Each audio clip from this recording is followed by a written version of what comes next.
A continuación, grandes y pequeñas historias de la historia. Clasificación A. Apto para todo público.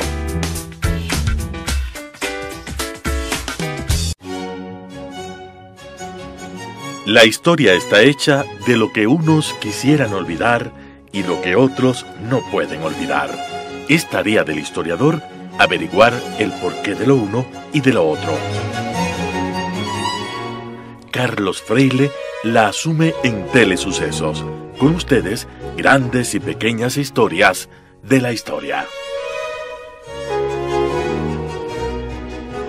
Estimados amigos de TV Sucesos y Radio Sucesos, les saluda Carlos Freile. En su programa, Grandes y Pequeñas Historias de la Historia. Estamos conversando en esta oportunidad sobre los cátaros, un tema muy conocido, un tema muy popular, sobre todo en Europa, pero que también en nuestro medio pues tiene sus seguidores. Yo decía que lamentablemente este tema pues tiene sus tergiversaciones. Al final del segmento anterior mencionaba yo que los primeros en oponerse a los cátaros son los gobernantes civiles me refiero, no los gobernantes eclesiásticos, no el Papa, no los obispos. Y voy a citar un pequeño dato que está tomado de un libro de un historiador más allá de toda sospecha de parcialidad con la Iglesia Católica. Me refiero a Jean-Pierre de Dieu, en su libro de divulgación, La Inquisición. En la primera parte habla de la Inquisición medieval y luego habla también de la Inquisición española, etcétera, etcétera, ¿verdad? Dice así, hablando de los inicios, ¿verdad?, de la persecución a los cátaros o albigenses. Las autoridades civiles ordenan que se elimine a los cátaros, porque son enemigos del Estado. Voy a ampliar este punto un poco más.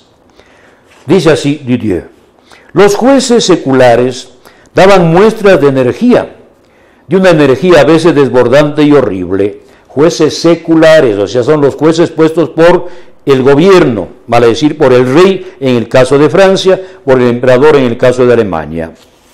Ellos fueron los responsables de la mayor parte de las grandes piras, de las grandes hogueras, de las 140 ejecuciones de Minerva, de las 300 de Labor, de las 60 de Cases en el sur de Francia entre 1210 y 1211, de las 80 de Berlex en las proximidades de Agen en 1249 por orden de Raimundo VII, conde de Tolosa.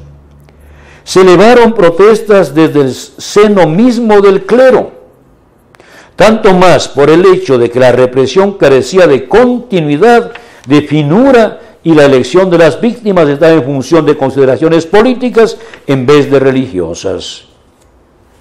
Esto se complicaba, como dice también nuestro autor, porque esas regiones del sur de Francia, etcétera, no tenían una clara pertenencia política. Hacia fines del siglo XII, tanto el Languedoc como la Provenza vivían prácticamente independientes del rey de Francia y del emperador, que eran sus soberanos naturales, depende de la región, más al occidente, más al oriente. ¿Ya? Entonces, como dice este autor, había 4 centros de poder que jugaban un papel importante y todos ellos trataban de imponer su fuerza en la región de Languedoc de la Provenza. Ellos trataban. Primero el rey de Aragón, que era señor de Montpellier. Los reyes de Aragón habrían querido, según algunos autores, fundar un reino con el sur de Francia y el norte de España, ¿verdad? En segundo lugar tenemos nosotros los grandes señoríos feudales de los señores de esas regiones, por ejemplo, los Trencavel, señores de Béziers y de Carcassonne, que no querían depender de ningún soberano, que era en este caso el conde de Tolosa.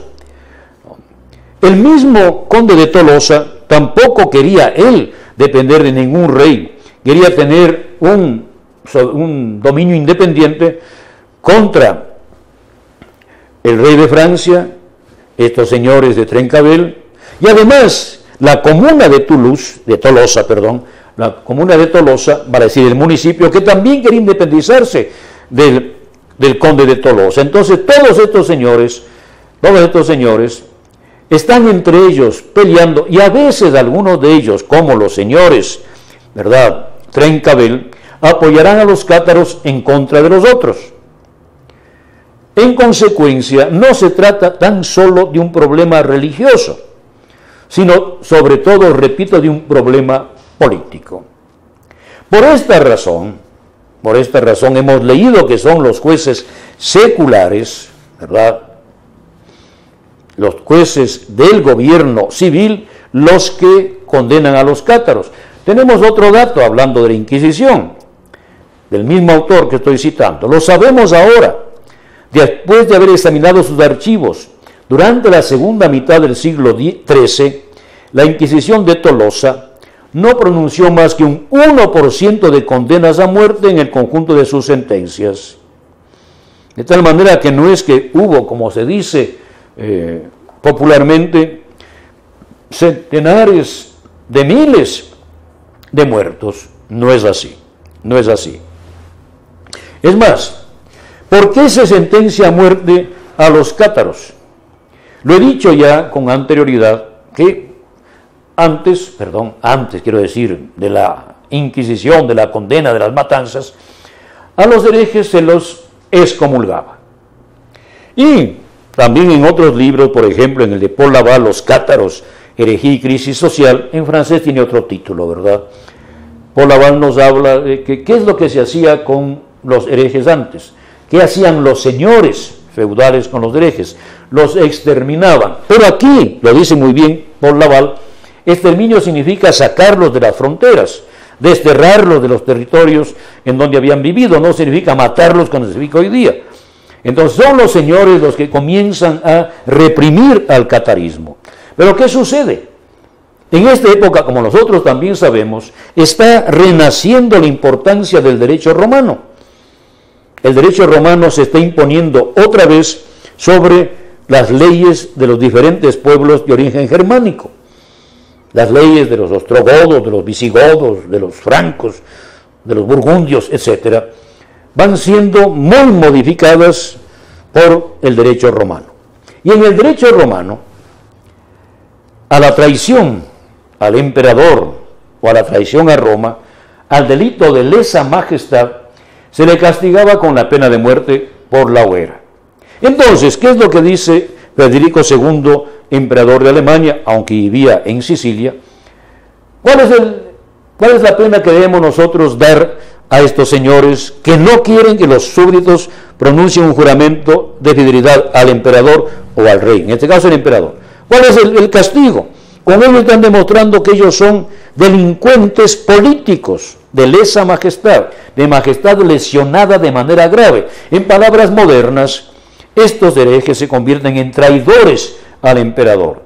Como dije, ¿cómo se castiga la traición al emperador romano, al Estado romano, en las leyes romanas antiguas? Con la pena de muerte, en la hoguera. Entonces Federico II establece la pena de muerte en la hoguera. Solamente después los papas apoyarán esta pena de muerte en la hoguera. Y solamente después, por los excesos de los tribunales civiles, apoyarán los papas la fundación de la Inquisición, justamente para que el juicio fuera justo y no se cometiesen aberraciones, no se cometiesen injusticias en esto de la persecución civil por parte del Estado, emperador de Alemania o rey de Francia sobre todo, también el conde de Tolosa, un tiempo, otro tiempo no, en contra los cátaros. Estas son las verdades resumidas así de manera bastante corta, lo esencial. Quedan todavía algunos aspectos que voy a continuar en el próximo segmento. Terminamos ahora, queridos amigos, este segmento hablando de los cátaros y volveré sobre él después de la siguiente pausa. Grandes y pequeñas historias de la historia.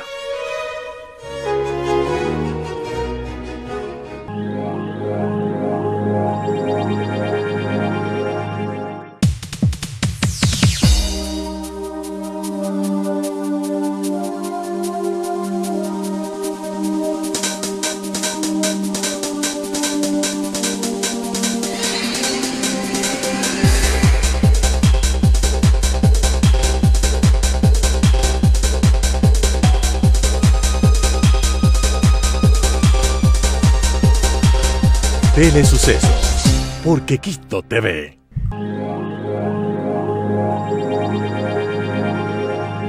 Grandes y pequeñas historias de la historia. Estimados amigos de TV Sucesos y Radio Sucesos, están ustedes con Carlos Freile en su programa Grandes y pequeñas historias de la historia, comentando asuntos de los cátaros, por solicitud de un buen amigo mío. Muchos han leído una historia que se suele contar, aparece también en películas, en revistas, la siguiente historia. Una vez que ya las fuerzas del rey de Francia, sobre todo, se lanzan contra el sur, contra los cátaros de Languedoc y de la Provenza, poco a poco van cayendo las diferentes ciudades que estaban en poder de los cátaros. Y de paso voy a decir que los cátaros habían cometido muchísimos crímenes contra los no cátaros, contra los católicos de la región. Habían matado a fieles, a obispos, etc. Y lógicamente también mataron a inquisidores después, pero sobre todo habían matado, como digo, a fieles. Tan es así que el caso de que voy a mencionar tiene antecedentes, ¿verdad? Los cátaros al final se refugian en algunas ciudades, entre ellas en una fortaleza llamada Montsegur. Los cruzados, así se les llama, rodean Montsegur y este sitio es duro, es largo, no es fácil. Y al final, cortando mucho, sobre esto también hay diferentes versiones, cortando mucho la narración, al final, ¿qué es lo que sucede? Los cátaros que estaban dentro de Montsegur, que no eran muchos, no son miles como la gente cree, según la documentación que nosotros manejamos, no llegan a 500, pero en todo caso salen. Pero claro, en la ciudad también había habido personas que no eran cátaras. Entonces viene la pregunta que supuestamente se le hace a un obispo: oiga, ¿cómo sabemos nosotros quiénes de los que estaban sitiados en Montsegur son cátaros y quiénes no? Entonces el obispo habría respondido: matadlos a todos, que Dios reconocerá a los suyos. Maten a todos, porque Dios va a reconocer a quienes son católicos, no son cátaros. Esta frase nunca se pronunció, nunca.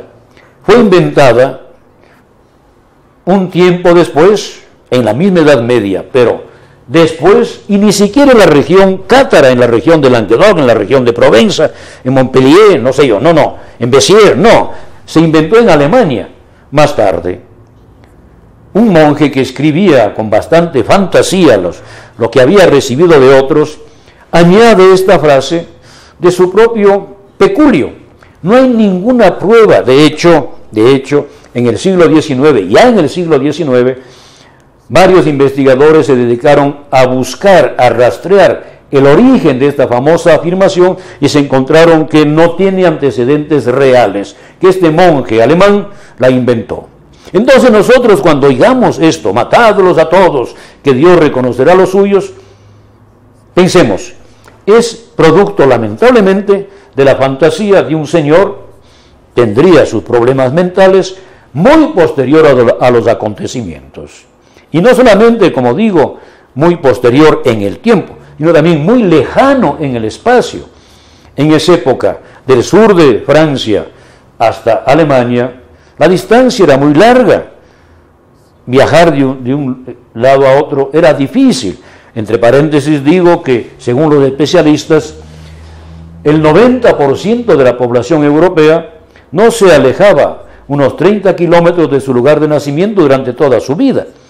Las excepciones son las cruzadas y los comerciantes y los monjes, que eran minorías, no eran pues grandes mayorías. O sea, algunos soldados que van a las cruzadas, un tiempo, no siempre, los mercaderes que van a las ferias, que se mueven, y los monjes que se mueven de un monasterio a otro. Bien, entonces nosotros no podemos olvidar esto, que sobre los cátaros también han crecido una serie de leyendas que se van divulgando sin fundamento en la realidad, que se van divulgando sin la aprobación de los especialistas. Pero quiero decir algo más. Voy a leer dos opiniones que sobre los cátaros han dado dos especialistas que no son católicos, que no están a favor de la Inquisición, al revés, son dos especialistas totalmente críticos contra la Inquisición y la Iglesia. El primero es Henry Charles Lea, del siglo XIX, escribió una monumental historia de la Inquisición. Hoy día se le considera bastante superada en muchos detalles, en muchos datos, pero él comenzó el estudio científico de la Inquisición en el viejo continente. Y él dice así: si los cátaros hubieran logrado convertir a sus creencias a la mayoría de los fieles, Europa habría sido llevada a los tiempos salvajes primitivos.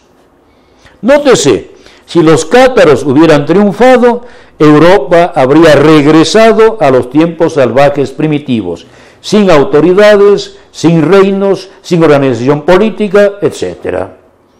De tal manera que no hay por dónde perderse. ¿Quién en ese entonces, a pesar de la dureza de la represión por parte de los reyes,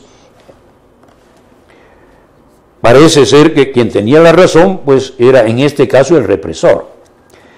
Y luego cito a Paul Sabatier, también escritor, no católico, más bien enemigo de la Iglesia, que dice, ¿verdad? El papado no ha estado siempre del lado de la reacción y del obscurantismo. Cuando eliminó a los cátaros, ya sabemos que no fue el papado quien eliminó a los cátaros, sino el poder civil, pero Sabatier lo dice así: su victoria fue la del buen sentido y de la razón. Repito, la eliminación de los cátaros fue la victoria del buen sentido y de la razón.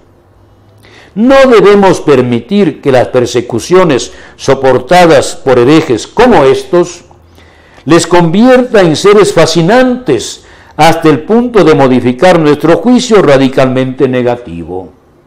El juicio del historiador contemporáneo actual sobre los cátaros es casi unánimemente negativo, porque eran personas que estaban destruyendo la sociedad medieval, minando sus bases de manera sistemática y eficiente.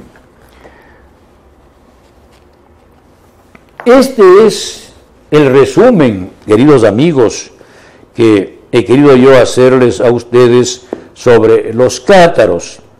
Quedan muchas más cosas que decir, lamentablemente me extendí demasiado en ciertos puntos y no en otros. Solamente quiero decir lo siguiente, para completar el cuadro.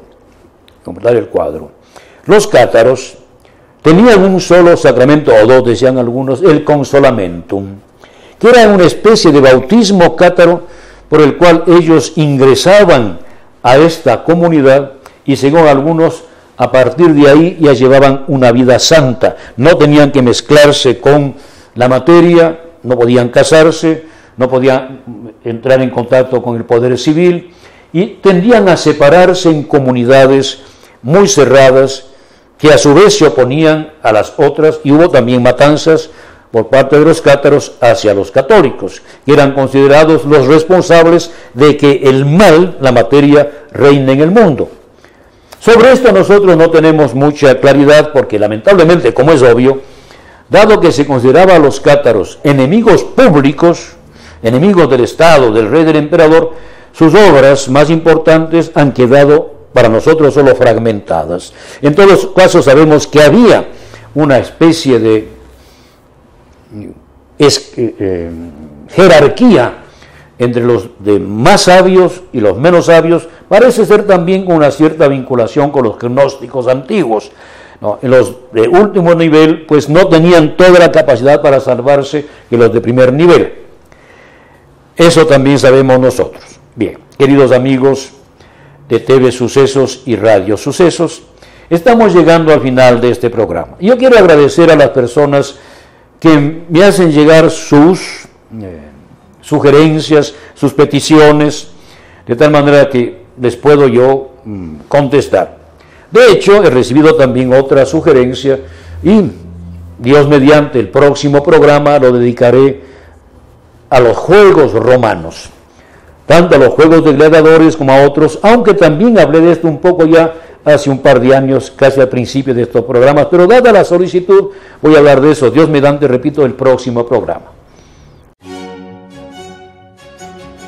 La historia está hecha de lo que unos quisieran olvidar y lo que otros no pueden olvidar. Es tarea del historiador averiguar el porqué de lo uno y de lo otro. Carlos Freile la asume en Telesucesos, grandes y pequeñas historias de la historia.